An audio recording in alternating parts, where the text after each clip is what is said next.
Hey, everybody, we're here with a new episode of the Hidden Threads podcast. Right on Victoria, right out the gate. And Mackie's salmon shirt. Salmon?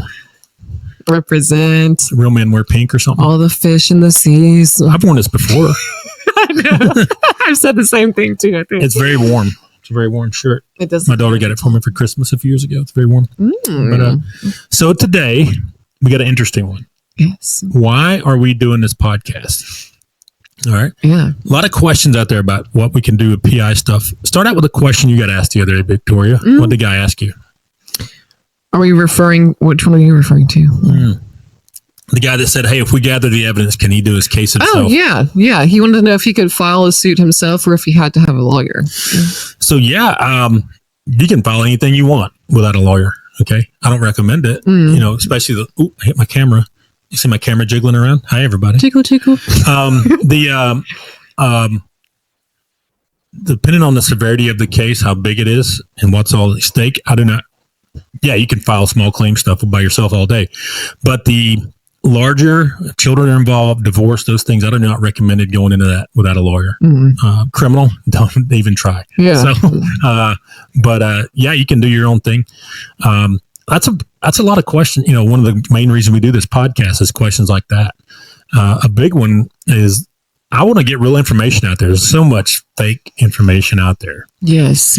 When you first went to work for me, I know you were doing your own Google research. Did you see a lot of stuff that was true and out there? No, not true. I did not. The information you have given me is the only really true things I've seen out there besides what comes in the study guide and what's come from the APIB board themselves. So. Yeah, the board. If you get on Google and go down the rabbit hole of private investigations, you're going to see a lot of bad info coming from PIs. That's what gets me, I don't say upset, but I'm like, that's what gives us a bad name. Do better. Yeah, do better than that. If I don't know something, I'm the first one to say, hey, I don't know. Let's go look it up together, right? Yes. Me and Victoria's done a lot of times where we get into law and read it together, don't we? We look it up. I do it all the time on the phone with clients. If I don't know, I'm not going to give you some fake advice I've just made up in my head. Yeah, we'll go together and look it up. And if it needs some interpretation, I recommend a lawyer. Say, hey, we got to get a lawyer to look at this because I don't know. And you can look at case law and all that and go down that path. But if it's very in-depth and there's a lot on the line, a lot at stake, you got to get a lawyer to help you. Yeah. And but there is a ton of bad information out there on Google and Facebook. This Facebook groups we were talking about on the other episode, the bad moms groups and stuff. Let's not go get our information from those groups. Right. Yeah. A lot of PIs are putting out bad information. They don't notice it is make up stuff and put it out there as fact on their website, on Facebook or whatever. And it's bad. It's bad for us. Yeah. And I've had critiques of this podcast and I'm putting out bad information. I'm not. This is all real stuff, real cases that's happened and real outcomes. And I want to get that out there because there's a lot of people going through a lot of terrible things. For sure. And we want to be a resource to those people where we can help them get through that. And you can back everything up you say with a case that you've worked. Yeah, so it comes from real deal experience, not just something you've created because it makes you sound good. Yeah, we got thousands and thousands of results. And if the client authorized us, we would let you see it and prove it and show you how you are incorrect in bad-mouthing us about our podcast. Yes. We are a little silly sometimes. Yeah, we're super silly. You gotta be when you work like this. Right? Yeah. We see bad stuff in the bad side of society every day. And so we keep it light. We know when to be serious and when not to be. Another reason I started this is I had people for years saying, hey, you need to do a podcast about tell stories, get the information out there, and we just finally did it. Yeah. I got the equipment and we finally did it. It started out kind of rough. Me and Victoria had some sound issues. Yes. If you go back to the episodes like 1 through 3, you're like, who are these people? What in the world's going on? We finally got it down, trial and error. If you talk to any podcasters, they say you got to be able to get through the first 10 episodes because you're going to have issues. Yeah. The thing I found the hardest was the sound. Yeah. I've done video a lot, but the sound was like crazy. We still have issues with sound. And I don't know anything about soundboards and stuff, so Mackie's on his own with all that. I schooled myself up quick. Yes. And I've had other people say, let me do it for you, producers and stuff. And I'm like, no, but we're good. For real, though. We figured it out. We did. Yeah, but had a lot of requests through our business network and stuff saying, hey, why don't you start your own podcast? The next one is they say, I want to see a book. That may come soon. A book's a big undertaking, but the podcast is going to have a lot of that information in it. And that's the big reason is people were requesting, they're dying for the information, and we're getting it out there. Yes. So what do you think about the podcast, Victoria? What do you think we do it from your perspective? From my perspective, I think it's great to let our community see what PIs really do, what we can offer. I've never seen a private investigator put himself out there on a podcast and just talk and let the community hear. So I think that's great. I also think it helps our marketing a lot. It's good to get your face out there and your services out there. I've had people say, well, you're a PI. You don't want your face to be out. You're on camera all the time. I've got some people ask me that too. And I'm like, you disguise yourself when you go out, right? Right. Yeah. You're not going to recognize me. No. And if you do, I'm probably not investigating you. I'm probably getting coffee or a hamburger. Right. I love hamburgers. Yeah, right. Then. I like hamburgers and coffee, don't I, Victoria? Yes. But yeah, if I'm investigating you, you're not going to notice me. It's not going to happen.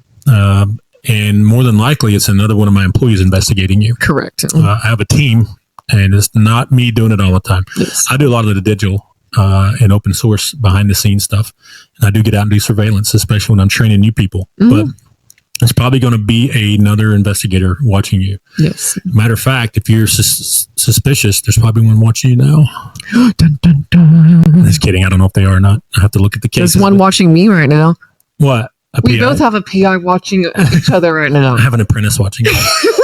But yeah, that's the big reason we started it. We got some other reasons here talking about. I want to get techniques out there. You can do it yourself. And it's also a good recruiting tool for people to come on the team and to know what to expect when they get on here. And we're going to get into those in a minute. But right now, we're going to take a short little break, and we'll be back to talk about techniques. And we'll get into bringing awareness to the profession and managing expectations for future clients. Sweet. So what do you think about all that? Good stuff. I keep looking at my notes over here, but great stuff. It's actually Victoria's phone I'm looking at. So see you on a bit. Hey, I get a lot of calls from people that say, hey, I looked on Been Verified, Scope Now, Truthfinder, White Pages, all these different sites saying, hey, I found some information on a person, but when I followed up on it, it wasn't accurate. That's because those cheap and free services give you old information. That's the bottom line. We have a service where we give you the same information, but it's real time. You get bankruptcies, divorces, criminal record, if they're a sexual predator, where they live now, current phone numbers, email addresses, usernames, all these things you get in real time. We get this information by using a TLO database that's only available to private investigators, law enforcement, and federal agencies. So if you want real data now and talk to a real investigator now to get information that you need to move forward with your life, please give us a call, 866-910-7499, or you can click the link and fill out your information. That's 866-910-7499, or click the link and fill out your information. We want to help you with real-time data to help you move forward with your life. All right, part two of this. Some people may think it's a little boring. I don't know, Victoria, you think it is? Why we do the podcast? I don't think so. All right, some are more exciting than others. Yeah. Victoria just came up with a wonderful idea. It was not credited to me, credited to my BNI group. BNI, baby. Yeah. They said, hey, why don't we get on YouTube or whatever, 48 hours, some of the bigger crimes, and break down how we would attack it. Mm-hmm. We're going to do that. I love it. I like it. Yeah. I like that. We've got to figure out how to share a screen here. Yes. Another thing I got to figure out, Victoria. It just means we're getting better. All New right. ideas. Yeah, I can do it on here. But yeah, we'll do that. That's going to be fun. But right now we're talking about why we do the podcast. The final three things here, we're going to get into techniques. All right. There's techniques that we get into that you may not have thought of as just a regular person walking around. Can you work your own case as a civilian, Victoria? Yeah. You can, absolutely. If you got the time and the tools and the expertise. Takes a lot of time. It does take a lot of time. Yeah. But we get into these techniques if they're legal or not. We did a whole segment earlier and some other podcasts where we talked about recording from public places and all those things. Some people don't know those rules. Yeah. And they'll just barge right up. I've had clients come to me with video where there's got a camera held up to a window, videoing inside to get pictures of their children in with the other parent. They're divorced. right? But they're on the property, and like you cannot do that. That's peeping Tom. That's trespassing. All those things, and it not good because they didn't watch our podcast, right? And then you can end up some serious legal trouble doing that. Yeah. So tune in, y'all. Anyway. Yeah. Tracking cars, those kind of things. Those are techniques that may not be that you don't know just walking around. As a regular person, it's not in your wheelhouse. Digital forensics, some things we can do that are legal but may not seem like it, like the open source tools we use. Yes. Those are very legal, but they tell us a lot of stuff. Yes. And some people don't know about that. And I'll put it out there. I don't care if you do it or not. If you got time, you can pay us to do it. Yeah. Our testimony is going to hold up better in court than yours. Yes. A non-certified person. But those techniques are very useful. Some of them are old school from way back when with surveillance, and some of them are new stuff with the technology. Mm-hmm. But they're all useful in helping gather information. That's all we're in the information business. That's all we are. Mm-hmm. And we want to put that information out there to get rid of some of these myths that are out there in the world of private investigations and what you can and can't do. And I feel like if you do work your own case, like you go down that route, does the courts kind of look at it as in like you're involved in this case? Mm-hmm. So you may have created evidence like yourself to get the results you want. Yeah, it's called producing evidence. We don't produce evidence. We record evidence. Right. Is the court more willing to like take that attack on someone that's just doing it themselves? Right. Yeah. So it's called bias. People can be biased if you're gathering your own evidence for your own case. And did you produce evidence? We have clients that want us to produce evidence. We want, hey, go make this happen. We can't do it. It's illegal. Cops go to jail for it, for producing evidence that's it doesn't naturally occur. Right. And we just got to be there and record the naturally occurring evidence is what we do. Yes. And but if you produce evidence, entice people to break the law, those kind of things, then it can be thrown out. Mm-hmm. And judges look down on it. And if you're going through a 6-month to a year legal battle for divorce, custody, or whatever, and it gets to the end, and they said, well, you mass produced all this evidence, it's gone, and you end up with the same result you had before you went to court, waste of time, waste of money, all those things. Yeah. And then the next time you try to do it again, a lawyer's going to look at that, and they may not take you. They may say, this person's nuts, and we're not going to take you on as a client. It happens. Right. So does that answer that? Yes, it does. Right. The next part is bringing awareness to the profession. Okay. A lot of bad vibes out there about PIs. If you look at the low view of people in society, you got lawyers at the bottom. We're right above them. All right. Yeah. It's not because we're bad. All of us are bad people. 99% of us are good people just doing good work for the public. Yeah. But there's 1% out there that just kills us. And the same with the legal profession. Any legal profession, they lie to their customers. They take money and do no work. They gather evidence illegally, and then they won't return phone calls. They don't look good when they testify, and they just do stupid things. Yeah. And it makes us look horrible. It does. As a whole. We get a lot of clients that come to us they used other investigators, and they're like, hey, I had a bad experience, and they tell us, and we're like, whoa, that's not even close. You know what I mean? What they did, it's like they just didn't even try. You know, they're lazy. They just want to take money. Yes. They think people should pay them just because they have a license, and they don't. We're licensed for all this stuff, but we do actually get out and do the physical work that's required to build a case for you. Correct. Right? You're going to have a full case report at the end of the investigation that you're going to take to your lawyer or the courts or whatever. Yeah. We're not just going to sit on our butts and just collect checks. Yeah. Now, it may not be the result you want, but we just report what we see and find. And then the last part is managing expectations for future clients. That's one reason we do this podcast. We want to. So before you hire a PI, spend thousands of dollars, we want you to be able to make an informed decision about what you expect. Yes. The big thing is how we always put it.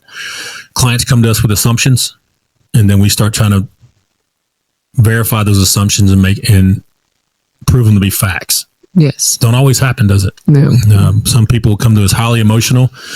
They're like, my husband's doing this, and this. And we go out and they're like, they're doing nothing. Mm-hmm. And they'll come to us and say, we just weren't looking at the right time. I'm like, Sometimes you're not right. You know. Sometimes your assumptions were wrong. Yeah. And we just want to manage that before you go spend thousands of dollars, and you can make an informed decision. And hopefully you hire us. Sometimes you may not. Sometimes we don't fit.